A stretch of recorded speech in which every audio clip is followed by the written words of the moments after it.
Joy 99.7 FM and to tonight's edition of Springboard, your virtual university. Thank you for joining us on your favorite leadership and personal development show. This is the platform where your personal value is enriched on a weekly basis. Springboard is brought to you by Legacy and Legacy and your superstation Joy 99.7 FM. The broadcast is made possible by the kind courtesy of a strong team of leading brands committed to the development of Ghana's human capital. Springboard and Joy FM would like to thank the following companies for making our Agenda 2020 a reality. MTN, Ghana's number one network, the Enterprise Group, UMB Bank, and Axis Pension Trust. Thank you to our print media partner, The Graphic Business. I want to thank you all for joining us tonight here on Joy FM and also on Facebook. My name is Albert Okran, and I'm here with the virtual academic board comprising Comfort, Matthew, Priscilla, David, Amos, Jojo, and Emmanuel. Our focus for this year is simply on preparing for the future. Every intervention on the Springboard group is exploring endless, unlimited opportunities in four thematic areas. How do we enhance career or professional development? Number two, how do we demystify finance, investment, and help people to become financially independent? Number three, how do we create the platform for people to acquire property, assets, build their own homes, and take steps forward in their quest to enjoy a better environment in which they live? And then finally, how do we produce a healthier population? How do we build a link between health and economics or finance or life? So those are the four thematic areas: professional development, finance, assets or property, and then health. Last week we began our discussions with a time on career relevance with Hazel and Amma. If you missed it, get it from Graphic Online or My Joy Online. And note that today's edition will be summed up in full on page 18 of Graphic Business on Tuesday. And of course, we are streaming live on Facebook as well. So, the goal number 11 of the Sustainable Development Goals, SDGs, set in 2015 by the UN, seeks for sustainable cities and communities. Under that goal, in the small print, it seeks to make cities and human settlements inclusive, safe, resilient, and sustainable. Break it down and it says, by 2030, let's ensure access to safe and affordable housing. It's a simple thing. Safe and affordable housing. Why is that important? Because 1 billion people, at least in 2014, there was 880 million people living in slums across the world, almost 1 billion people living in slums. So how do we create a society where the average young couple starting life, the average student fresh from university can take their first steps into owning property, owning their own home without stress? My guest for tonight will help us find some stress-free steps, first steps to take. So here's the deal. If there is somebody living in your house who must move, call them to tune into Joy FM. And if there's somebody that you just love and wish for the best for them, tell them to tune in tonight. And if there's somebody that you say, this person by now should have taken some steps and they haven't, they are the ones who should be tuning in. And if you are on step 1 and you want to go to step 2, 3, and 4, please stay with us for the next hour. The number to send your questions, comments, and contributions to 024 024 999 In our Data is King segment, Amos will jump from 2 to 40. 40. Last week he fell from 8 to 2, and we said he was wicked. Then he jumped from 2 to 40. And just when we started jubilating about progress, he added that is the percentage of Ghanaians living in slums. 40%. It was.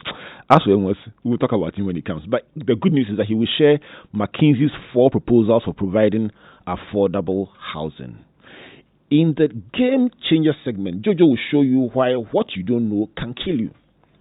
In fact, the opposite of what you don't, well, if you know, is if you don't know, you are dead. Jojo will show you why. If you don't know, you already are dead. And today we introduce a nice new segment called For the Wonderful World. You will enjoy that one right in the smack in the middle of the show. But let's start with our quote for the day. Comfort, welcome to the show. Tell us, what is our quote for today? Well, today's quote is from the scriptures. It's from Luke 14:28 to 30, which says, and I really love this particular verse, "For which of you, intending to build a tower, does not sit down first and count the cost, whether he has enough to finish it, lest after he has laid the foundation and is not able to finish, all who see it begin to mock him, saying, 'This man began to build and was not able to finish.'" You know, what I like about this scripture is the fact that the Lord Christ himself was interested in building. Yeah. And then also the fact that even in Jesus' time, they used to laugh at people. He says, if you don't finish, they'll laugh. I mean, even in Christ's time, they used to laugh. But this surely must be the quantity surveyor's favorite scripture. I tell you, and everyone in the housing sector as well will find it relevant, because most of what happens in the industry is a science. Right. But indeed, it also involves proper planning and calculation, which makes it very integral to its effectiveness. Right. To be able to build. Yeah. Talking about the science of building, one of the themes that we'll explore is the fact that people build anyhow and say, check me out, I did not even use a professional and I finished it.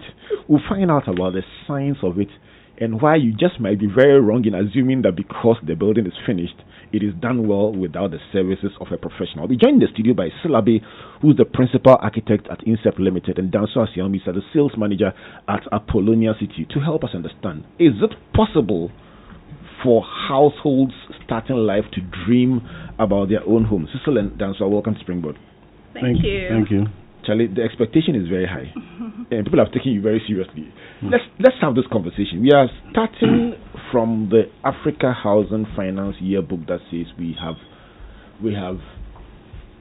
a deficit of about 1.7 to 2 million homes that we need. So, in the light of how bad the deficit is, they say even if we stop increasing our needs and we start building over a 10-year period, we need about 200,000 houses to be able to cover the backlog. For you, Danswa, as a provider of service, it surely must be good news for you, isn't it? Yes, definitely. I think so far as there is need, there's an opportunity for businesses to mitigate whatever losses the individuals are having and satisfy that need.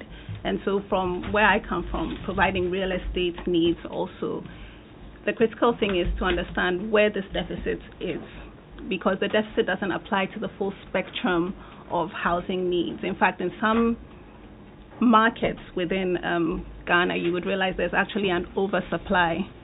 So it's necessary to understand where this deficit and who this deficit affects, and it's the middle to lower income housing.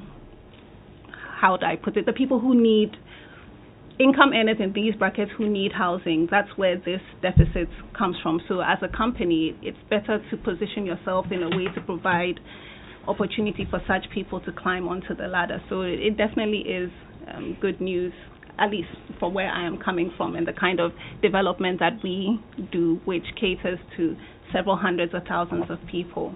Right. I want to come to you, Mr. Abe, very shortly, but let me stay with you for a minute on this point that you make.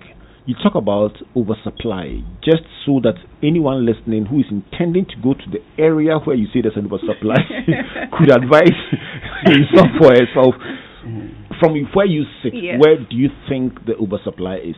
I can guess, yes. But tell me from the inside. A lot of aspects of the high-end market, there is an oversupply. So you have various units, and again, oversupply depends on the objective with which it was bought.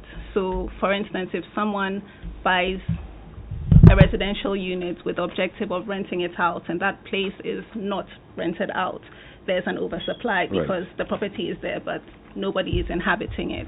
So you would find that more often in the higher end portion of the market. Right. So for instance, if you took the high-rise flats that have sprung up all over the city. Yes. Would you say that in that belt, for instance, there's a potential for oversupply? Yes, there is a potential for oversupply. And what does that do to the prices and the dynamics? Does it force them downwards? It does force them downwards, or it forces the individuals to enhance the properties a bit more. So you may have individuals now furnishing the properties where probably in a situation where there was an equal or higher demand than supply, you could do without certain enhancements. So you have various options that spec up the property to make one property better than the next one. Right. Interesting dynamic. Let me come to you, Mrs. Silabe. You are an architect, so you straddle the build as well as the sell end of the market, if I may say so. And for the benefit of those who are listening, there are supposedly two ways to own a house: either to buy something that's been built already, or to build your own from scratch. Mr. Abe, by virtue of what he does, will probably find himself straddling both ends. But what does the number 2 million in terms of housing deficit, how does that resonate with you as an architect? It's an interesting figure. I think it should even be more. It's interesting to know that from the early 2000s up to now, it started from about 100,000 and now it's said to be 2 million. I think it's much higher. I think there's a demographic that has not been captured. And you said it very nicely, housing deficit and opportunity. And some people are seeing it as a crisis. You can imagine if 2 million people don't have houses to live in. What kind of people are they? They may start forming slums. They might start jumping over your walls and sleeping in your backyard or in your garden. So it's something that is not taken lightly if you look at the democratic that need those kind of houses, especially if Danswa is saying that they've supplied the luxury, they've supplied the middle, and now it's low income. That could be the most affected in terms of this number. So it's something that we all have to look at critically to appreciate how we can lower that figure and provide innovative solutions to cut down the numbers. Right. So when you look at the numbers and statistics that we have, the suggestion is that the average cost of a house remains outside the income bracket that we are saying they need it. So I took a sample from this same report that we've been working with in the background, and it tried to look at the average cute facility that somebody can build and call a home, and said at the minimum you probably are looking at something around the region of $20,000. It was just a working figure, it plus or minus, but let's just use that figure to work. But when it began to break down the cost of mortgage, the mortgage, how much the person will pay in mortgages, and then how much it would cost if the person went ahead to build it, was looking like it would cost about 1,791 cedis, 50 pesos a month, at an interest rate of 24% over 10 years, assuming a 20% deposit. And the argument that this report was having is that if that is the case, if the person does not earn an average of 4,000 cedis a month, it will be difficult for them to be able to fish out that 1,700 thereabouts to pay their mortgage. Cecil, is that a fair point? It is a fair point. And so that makes us have to start looking at people like Nanswa and her company have to start, real estate developers have to start looking at different innovative ways to supply housing that comes lower that cost. I think you are a bit sympathetic with your figure. Affordable in Ghana is about $35,000 to $40,000. Right. That's why that's what it's called. That's me when I said 20,000. That's what it's called. Affordable. Where did you get that from? So I want to say it again. 35. Actually, let me just say that this. If you look at the specs of this house I'm describing, it's not the kind of house you want to. So $35,000 to $40,000. Right. For a finished house. But then that's where the person who's looking for a house also has to look at the ways they look at housing again. Yeah. That's a finished house. You don't necessarily need a finished house when you're starting. Right. I'm going to swing between the two of you to look at alternatives, some that involve building, some that involve buying. But Danswa, for you who's a supplier of service, for you who is aware of a whole demand, is it real demand or imagined demand? Because if it's real demand, one would think that if I'm providing high end and it's there's a bigger need on the lower end, I should be targeting the lower end and providing solutions. Is that demand something of interest to you as a company or as a supplier? Yes, definitely, because I think ultimately everyone is desirous of property, and I think it is the right for everybody to at least have access to property. When we talk about the pricing of housing, there are so many components that go into it beyond the builder's cost, because sometimes the builder would have to borrow, and so there's a financing cost, and these are some of the costs that add on to the cost of the building at the end of the day.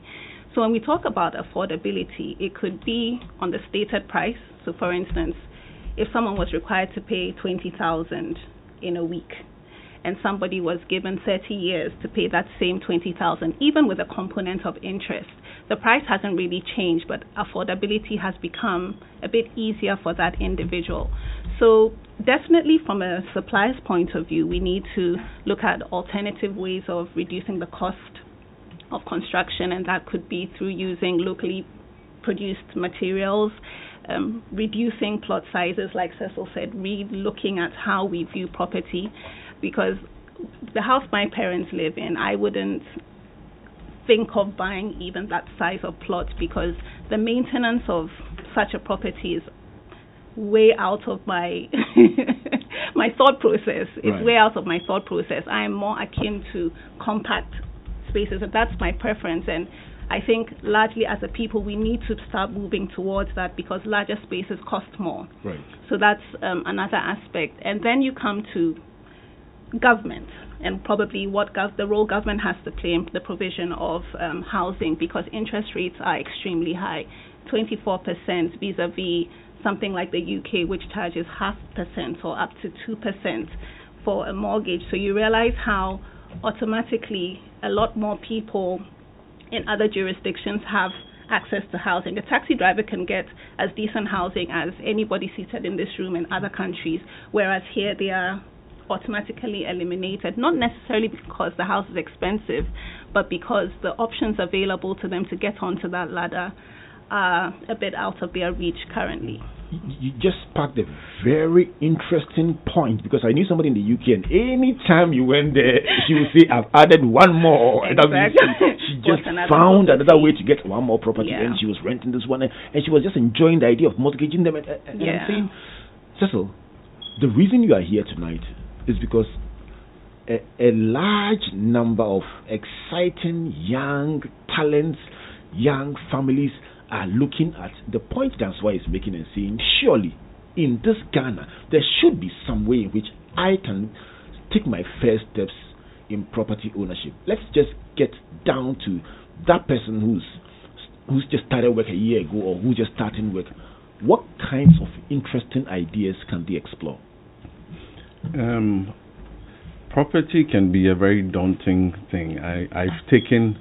I think I realized that when I took a friend to a finished property, and thinking that I was going to inspire the person, they left very depressed. And I said, why? And they said, the person said, but when am I going to buy curtains, have furniture, paint the house, grass, paving? I mean, it looks so big, so daunting that I don't think I can ever have a property. And whereas that same person can put in so much research into buying a car or other activities, and they just got a closed mindset when it comes to property, because to them it just seems so big and so many different aspects to consider. And so for me, I always say the first thing is a mindset. It's possible. You have to look at it in small portions. When you're thinking of property, you don't think of your dream house right from the start, or maybe something that you saw your parents living in, or your admired uncle. You have to think small and start growing from there. For anybody who wants to get on the property market, I'll say, hey, assess your needs. what are your basic needs, which are scalable. And that's the thing about property. It's always scalable. Don't think that you need the end-all, be-all immediately. And without that, you're not even on the ladder. I like the word you've used. It's a ladder. Think of climbing one step at a time. Eventually, you're starting at the bottom, but eventually you'll be at the top. So once again, it's a mindset. Don't be daunted by the enormity of it or the past experiences of other people. Step by step, you can get there. Just like your friend, another property and another one. Another one. Right. That's how it should be. Right. It's 22 minutes past the hour of 7 o'clock. If you just joined us, this is that discussion that says, what is the first step you need to take to come into the place of home ownership? We want to be able to say a year from now that as a result of these discussions we're having on Springboard, you either have procured your first home or started the process or gone on to the second one, or are just loving your experience as far as real estate ownership is concerned. There are many of you listening and joining us online and sharing your thoughts. Let me just share a few of them. Dealer says, simplify land acquisition and permits. The state should acquire large tracts of land and design a new serviced township at a low cost. I'm going to come back to you and ask, is the state the best is it the best provider, looking at the SNED flats and the way they have gone? Grace Ijeoma says we must look for alternative building materials that are good and less expensive. Joshua Mafu Ajay says one best way to get the land while you are single, and then when you get married, build interlocking blocks which save you 40% more than traditional building and are more durable. Charlie, experts have emerged, I'm telling you. Pastor Prinsley Nyako says there should be a national housing scheme just like SNIT where citizens contribute a mandatory monthly amount based on the type of home they choose. After about 5 years of contribution, they can move into the house and continue the contributions. Juliana Amaklofia says, using indigenous building materials like clay mounts with little modifications, laterite, could be used to build eco-friendly interlocking blocks. So people are sharing their own take about how it can be done, ranging from local building materials to state involvement. Cecil, what is the state the answer providing of state-owned flats, and has it worked? That model, has it worked? It has provided some level of solutions, yes, and government is the biggest spender and investor in real estate in the country, so that has been helpful. And they have also, I like the fact that they've involved people like my institute, the Ghana Institute of Architects, Ghana Real Estate Developers, and engineers, to name a few, to come up with solutions. And when you talk about local materials and innovations, they need the players on the ground who are already have a good track record to provide such solutions. So it's not like government forms a construction company. They come to Apollonia and they say, hey, can you provide 100,000 housing units over 10 years? And we'll facilitate, we'll give you tax holidays and the like. So that is very helpful. I mean, they do make the impact.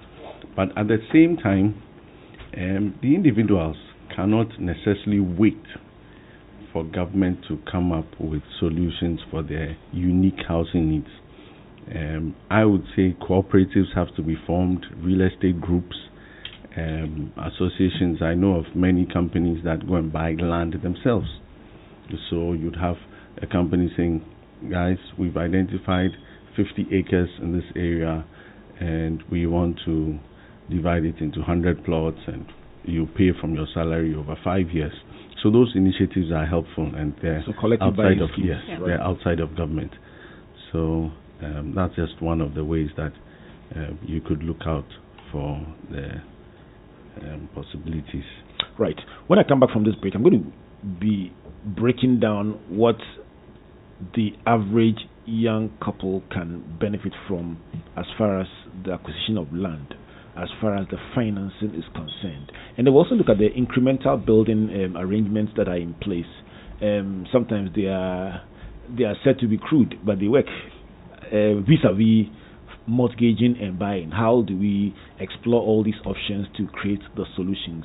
And it's not a one size fits all, I must imagine. So, which type of solution will fit which dynamic? I'm going to find that out when I come back. And we're also going to have some very interesting perspectives from Amos in our Data is King segment. But this is Springboard Virtual University, brought to you by Legacy and Legacy Enjoy FM, and proudly sponsored by our partners MTN. Everywhere you go, or we day for you, Axis Pension Trust, the Enterprise Group, and UMB Bank. Also supported by the Graphic Business. Let me bring you a brief message from our sponsors. When I come back, let's find out what McKinsey is recommending as the solution. And by the way, we have a beautiful segment called What a Wonderful World. You'll find out why there is always so much to celebrate if we take time to look at what is beautiful around us instead of looking only at the challenges. Please don't go away. How do you intend to sustain yourself when you retire? My children will take care of me when I'm retired. I am a professional. I can work till 80. Some people leave their retirement to chance. How are you planning yours?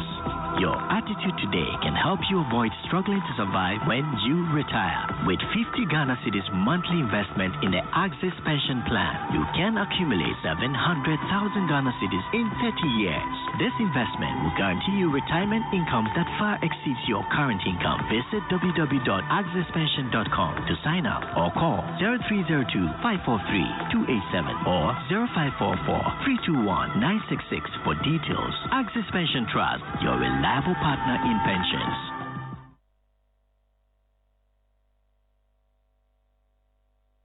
When you don't have the Enterprise Advantage app, you're not in control.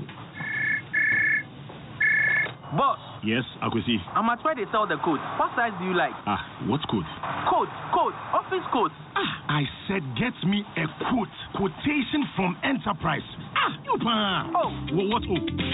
Save yourself from the stress. Take advantage of the Enterprise Advantage app. Make your claims, check statements, request for a quote, and buy a policy from any of our subsidiaries. What's more, you can also get health tips, traffic information, find mechanic shops, and more on your Enterprise Advantage app. Download the Enterprise Advantage app on Google Play and Apple Store now. Here is to 95 years of trust. Enterprise, your advantage. UMB was established in 1972 as the premier bank for the corporate and private sector in Ghana. From our very beginning, as the only Ghanaian bank serving all categories of businesses, we set a standard for excellence and innovation over the past 45 years. We've built a financially healthy and strong bank, demonstrated our commitment to our customers and to growing businesses, and exhibited originality and innovation at every turn. At UMB, our focus is built around people, service, products, and technology. These are the key to our present success and our future triumphs. At UMB, we're poised to make a difference not only with our customers, but also in the banking industry. We invite you to share in our future. Our future starts now with you. It's exactly the half hour, 7:30, and this is Springboard, your virtual university. A year from now, where do you want to be? In the year 2021, in the middle thereabouts of January, where do you want to be as far as assets, about property? Where do you want to be? What is that dream that you have? Let's have this conversation. Is there something that you can do to turn this thing around and move a step further up the ladder? Before we get back into our discussion about housing, we want to present our new segment called What a Wonderful World. And this new segment celebrates everything that is good about our world. So next week, you have the chance to let us know throughout the week, what is it that really excited you, that really touched you, that really made you feel, yes, this is what we should be doing more of. The number to send anything that catches your attention throughout the week, send a WhatsApp 024-9999-555. We found out something here at Springboard. The more you celebrate good things, the more good things you produce and the more good things you generate. So Springboard is all about positive energy and celebrating what is great about us as a people. So this week, what is the main thing we are celebrating on A Wonderful World? 59 inmates of the Nsawam medium security prisons have had their matriculation ceremony at the Nsawam prisons to study as distant students of the University of Cape Coast. This is part of an initiative of the university to make sure convicts benefit from their diploma courses. In his remarks, the Vice Chancellor, Dr. Joseph Ampia, said this is the first time in this country that tertiary education has been taken to the doorstep of prison inmates. And he shared the story of Daniel Mangle, a former convict who studied law while serving his term for manslaughter and is currently teaching law at the University of Michigan State University. This is the positive development we celebrate on A Wonderful World. A round of applause for UCC. A round of applause. This is a beautiful one, and that is our Wonderful World segment for today. If you find something that you say is worth celebrating, let us know and we'll mention it here on Springboard. But a big, big shout out to the whole of the University of Cape Coast and to the Vice Chancellor, the University Council, and all those who brought up this brilliant, brilliant idea. I'm going to be asking my guests, Dancer, what do you think of the idea of prisoners taking off a diploma in prison? It sounds so special. I think it's great. I think prison should reform people so that they don't end up back in the prison. Right. And coming out better than you went in definitely puts you in a better position to better your life once you're out, right? It's great. I thought it was so beautiful. Just I share the same sentiments. Very innovative. You shouldn't go out and come out worse than yes. So it's wonderful. Other institutions should extend their services there. University of Cape Coast, you do. Right.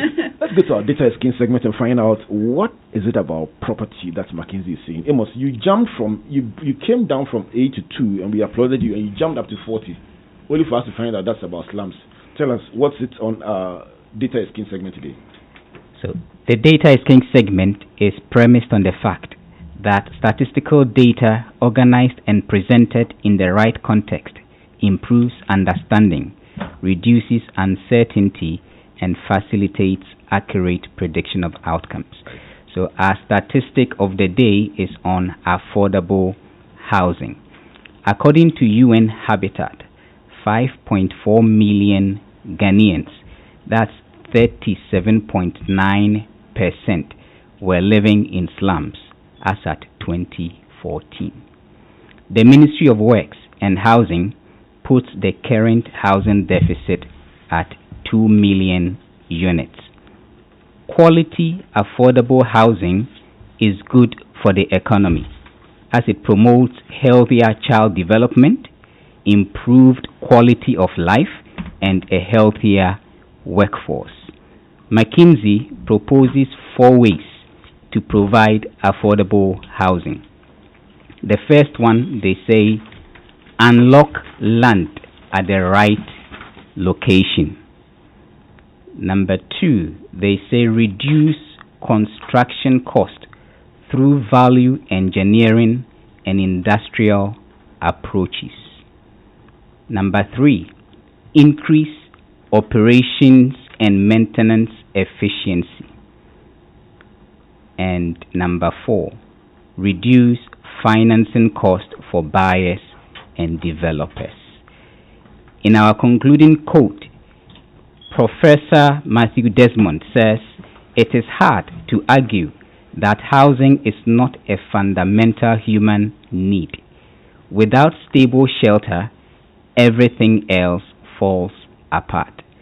So our question tonight is, how will the private sector, traditional leaders, and government collaborate to produce the minimum 190,000 units, housing units needed every year for the next 10 years in order to bridge the housing deficit? Thank you very much, Amos, and that's our data is king segment, and the magic number is 2 million. And Cecil says that is even understated. I'm going to come to you, Dan. So some of the things that he mentions are very, very interesting. Healthier child development. I'm going to look at the science of design and how when we get it right, it adds so much value. And how do we bridge that one versus the other factors that come into play in design? But Cecil, let me come to you on this matter about young people stepping out there. Before we came on the show, you mentioned the fact that young people could come together as collectives and buy land together that could increase their options. Amos hits on the point number one, unlocking land at the right location. Could you speak to the issue of land location? Yes, land location. When people hear land in this part of the country, they think about litigation, problems, accessibility. It comes with a myriad of issues that stop people from thinking about it in the first place. Like you rightfully said, if I was advising any young couple about just getting a plot of land, the first thing I'll tell them is don't buy it alone. There's always safety in numbers. And also, in terms of sizing, you don't necessarily need as huge a plot as you would need when you're starting out to when you are much older in life. I'll put a scenario together.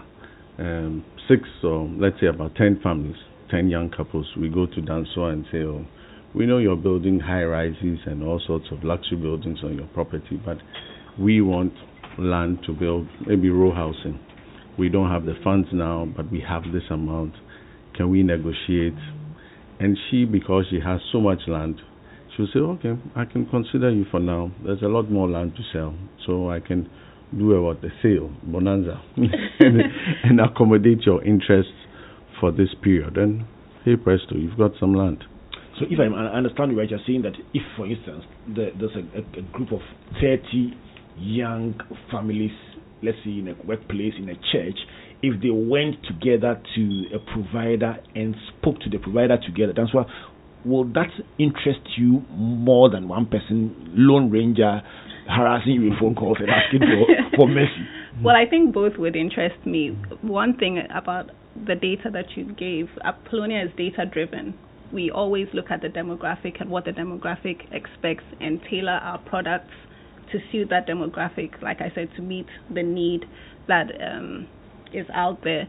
So definitely catering to a group of 30, 50, 100 serves our interest better. And then, of course, the people who inhabit those units, their offspring, also benefit from the key features that you talked about, better health, proximity to amenities that all affect our well-being but are sometimes discounted as irrelevant in the very short term. It is interesting that we look at it this way, because very often we look very helpless, we sound very hopeless, but the more you engage around the subject, the more you see interesting ways in which it can be done. Let me throw a question to you, Dansoa. If somebody like me has good sales skills or marketing skills or a broad network, and I came to you and I said, Madam, I want a house, I'm willing to wait, and I'm a very, very good salesperson. I don't need to work for you, but I can convince my friends living in the UK, in the US, in Ghana, to come and buy from you. Is there, for instance, an opportunity where a person could trade services, commissions for a little here and there and accumulate and then own property? Yes, it's very possible. We have brokerage schemes that apply to anybody who can open such networks for us. So if there's anyone listening who is a broker or has access to such networks, they can give us a call and we can sign them on. There is something that they get for every single transaction that goes through. So it's possible that somebody who is very diligent can just do this brokerage as an individual and ultimately own a house. Yes, it's possible. This is breaking news. 20 minutes in the hour of 8. Let me play the breaking news section, because somebody is listening and saying that is the revelation for the day. Yeah. So I have two big ideas from you. You're saying that, number one, if I was buying land, we shouldn't buy as an individual. Let's come together as a collective and buy it. It will reduce the risk and also increase our negotiation power.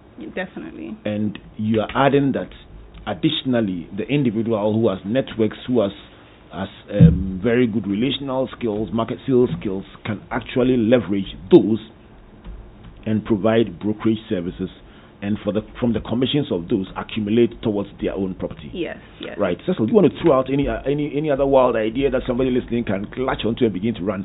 The issue of location. I met somebody at the airport the last time who says, Pastor, I still regret. And what was his story? He said somebody gave him some land in the bush. It was in the bush, Pastor. It was in the bush, and he says plenty. And they said this cattle dung. That's what he said. He was trying to say cattle dung. What will I do with it? So he bought a few acres, and he says, Pastor, if you come there today, and he was describing how the place has developed, and he got quite a sizable chunk of the land, but he says, I had 100 and I took 50. But speak to me. Is there merit in going outside the main city center, for that matter, where all the action is, to quieter places, and then investing with the future in mind? There is, but it depends on your current needs. You can invest. In fact, let's look at it two ways. There's investment in land, waiting for it to grow in value, and then eventually selling or developing it. And then there's also the opportunity to live there. But when it comes to living there, now you have to look at where you work, where you do your social activities, the distances from those places, and whether you can get support in that locality. And for buying land in outskirts is a great idea, but then you also have to think about how to keep that land, stop people from encroaching on that land. For your friend's example, 50 acres is a lot of land. To say that you're warding off cattle headers, other people reselling the land, and that's where I'd say a company like Dansoa gives you that peace of mind that you know you can buy this land today, and for the next 10 years you can sleep and it's safe and sound. Yeah. So there's a balance to it. There's really a balance to it. In location too, you have to do your homework and try and preempt what will happen to that locality in the next 2 years, in the next 3 years, in the next 4 years. And look at other similarly located places. I always give the example of Spintex Road. Nobody wanted Spintex Road, and even way back, I think even before I was born, they said airports. Nobody wanted airports. Nobody wanted East Legon. But today, look at them. When I come back, I'm going to be asking you where people don't want today that they should want, because looking into the crystal ball, you can see it will be the future places to watch. But if you are listening to us tonight, some of the big ideas that we have canvassed: number one, access your basic needs, which are scalable. Number two, don't buy alone. Move in groups, and that gives you more leverage. Number three, don't be enamored with large plot sizes. Start with something that is suitable for your need, and don't think that your first property will be your last. Number four, leverage your networks to be able to provide brokerage services and accumulate the commissions towards your own property. These are the four big lessons I'm learning so far. At the end of the day, the chief examiner will give us our big take-up for the day, but at least I'm learning something for young couples desirous to own their own property. This is Springboard, brought to you by Legacy and Legacy Enjoy 99.7 FM, and proudly sponsored by MTN, UMB Bank, the Enterprise Group, and Access Pension Trust. I'm going to go over to Jojo shortly for the Game Changer segment. Jojo is saying that what you don't know can kill you. So if you know, you know. If you don't know, you are already dead. Jojo, what do you have for us today? I mean, I don't know about you, but for me, I always used to think that buying property is something that I would do when I became rich. But all the information we've received tonight has really proved me wrong. And you know, people often say what you don't know can't hurt you, but I think it's wrong. What you don't know can actually kill you. Now, a group of National Corps members in a neighboring West African country were standing around when one of them started to display signs of medical distress. She started sweating profusely and was struggling to breathe. But luckily for her, one of her fellow corps members was medically trained, and he asked her to remove her headscarf so she could breathe a bit better and cool down. But for cultural reasons, she was unable to comply. But then the situation got worse, and she fainted. So, despite the cultural implications, he just took off the head covering and started administering CPR to try and save her life. But members of the community thought he was trying to kiss her and started pelting him with stones. Thankfully, his colleagues intervened and allowed him to continue by shielding him. The tension in the air was palpable, but eventually her chest heaved and she started breathing again. Now imagine what would have happened if the mob had succeeded in attacking the corpse member. Their sister would have died. So communication issues have major implications in the world of business as well.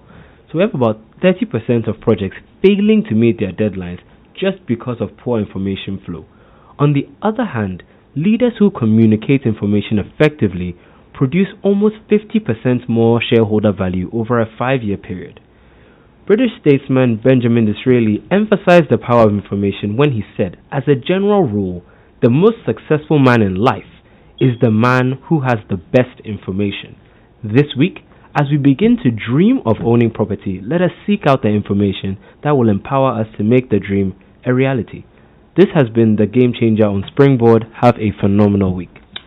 Indeed, a phenomenal week is what we wish for you right here on your virtual university. I'm going to come back very shortly to Comfort to give us her big takeout for the day. But Cecil, look into the crystal ball, and there will be no legal implications for your prediction. But if your gut feeling, where are some of the areas that someone listening tonight should just have more than a cursory interest in? I've seen you sometimes climb into the sky with a drone and just look over the whole city of Accra. Just tell me, are there per the city design dynamics and per the developmental movements, are there areas that may not be high value today but which people should just take more than a cursory interest in? When you see the activities of a company like Apollonia, all you do is just start buying land outside their walls. Within their walls. Outside. That's somebody like you for saying this. Within their walls. both within and outside the walls. Right. I mean, within, yes, if you want to go there within the next 2 to 3 years, live there, have a wonderful social life, yes. If you are more risk, you want to take some risks, that's when you go outside her wall. Because obviously with the activities of a company like Apollonia, it enhances the general area up to, I don't know what mileage I would give it, but obviously they've changed the whole layout of that area. So that's the first kind of place I'll be looking at. And then there are a lot of farms. There are a lot of farms that are not doing well anymore in terms of their produce. I mean, they never really did well in the first place, and they are being turned into real estate housing schemes and land banks and the like. And I would be looking there. You've got, I think, the university farms towards Santor is one place I will be looking at. That's yes, right. Yeah, I think that's what most of those who argue for living in a gated community say that ultimately you buy peace of mind and you buy once and for all, and you know that your investment is safe. There's no ifs and buts. Make the case for the kind of community that you build. Make a case for those who say, listen, I am building my 2 blocks a day, 2 blocks a month, 2 blocks a week. Make a case for going for an organized unit with all the accessories in the community. Okay. I think one reason why real estate is so important is, of course, it provides a housing need, but it also has an intrinsic value that can be passed on from generation to generation. Just to take us back a few seconds, you asked about what government could do to make housing more affordable, and one of the key things is infrastructure, because that is what one of the major costs, if not the most hefty cost as far as construction is concerned, the provision of infrastructure. A place like Apollonia provides a controlled development because we want to maintain the integrity, the value of the property. So being in a gated community, yes, it sounds very nice and very bourgeoisie, but the truth of the matter is that it does afford you security. Security, not only physical security, but also security in the sense that your title is secure. And that really is the heart of what it is that you are holding. Apollonia, our core mandate as a company is to provide the core infrastructure, which are the building blocks of any community. As beautiful as certain parts of Accra are, they don't have the infrastructure to meet the lifestyle needs of the future. We don't have cycling paths. We don't even have pavements, right? But a company like Apollonia, and again, the location, as Cecil mentioned, we picked that location because it's along the growth path of Accra's trajectory.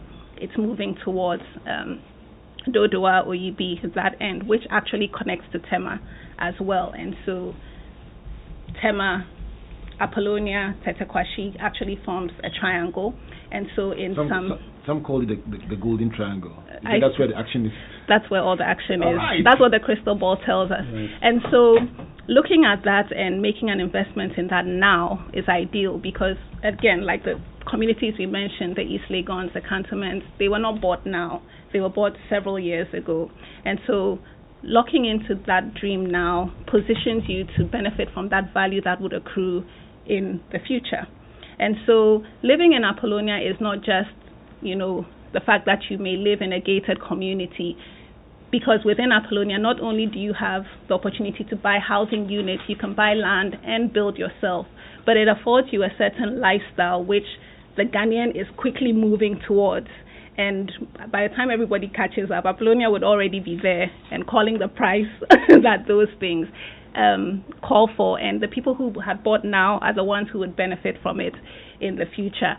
And I think that is as big a case as any. And it is affordable. There are payment plans that we can put people on and good relationships we have with mortgage providers to get them an extended period also. Let me come to Cecil to make a case for that person who says, listen, I want to build.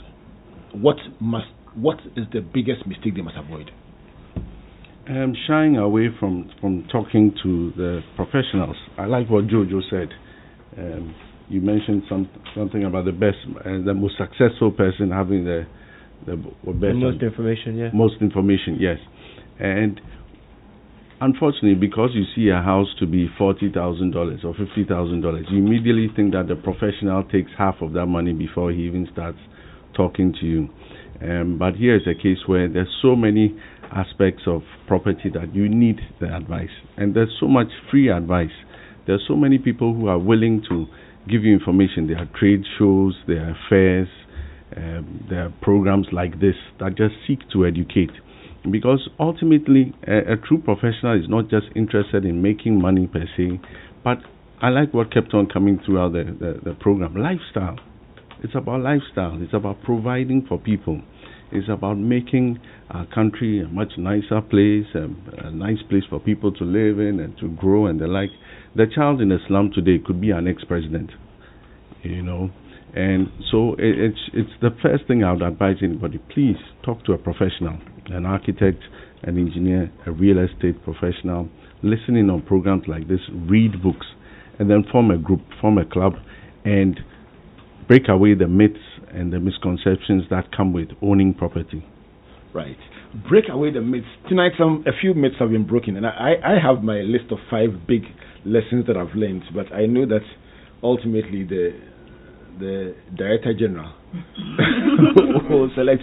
We have a segment, Cecil, called the big takeout for the day, and we always want to walk out to the show and say, so these are the 5 lessons we learned, these are the 4 lessons, these are the 3, but this one is the one that we see is the one that is just interesting, that people may not have thought about, but which they should pay attention to. So let me just give you a walk through some of the big lessons that we've talked about.